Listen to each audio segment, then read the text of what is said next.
Hello guys, இன்றைக்கி வந்து பார்த்திங்கன்னா லாரிக்கு வாடகைக்கு வந்தேன். ரோலரு இது வந்து ஒரு பில்டிங்குள்ளே ரோல் பண்ணுறதுக்காக வண்டியை கொண்டு வந்தேன். ஆப்ரேட்டர் இப்போ தான் இறக்குறாப்படி. வந்து ரேம்ப் நிறைய இடத்துல தேடினங்க, எங்கேயுமே கிடைக்கல. அதுக்கப்புறமா ஒரு பங்க்கில் வந்து பெட்ரோல் பங்க்கில் வந்து மண் கொட்டியிருந்தாங்க, லூஸ் மண் இருந்தது. அது மேலே அதுக்கப்புறமா கொண்டு வந்து பின்னாடி அதுக்கப்புறம் அது இறங்குற மாதிரி பண்ணியிருக்கோம்.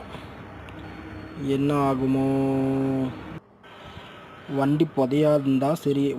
ஏன்னா மண் ரொம்ப லூஸாக இருக்கிறதுனால லூஸாக இருக்குங்க, வண்டி இறங்குனாலும் இறங்கிக்கும். ஏன்னா அந்த பக்கத்து மண் கம்மியாக இருக்குது.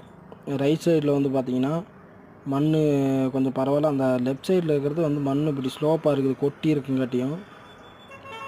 அப்புறம் பார்த்தீங்கன்னா கடைசியாக நல்லபடியாக இறங்கிருச்சு.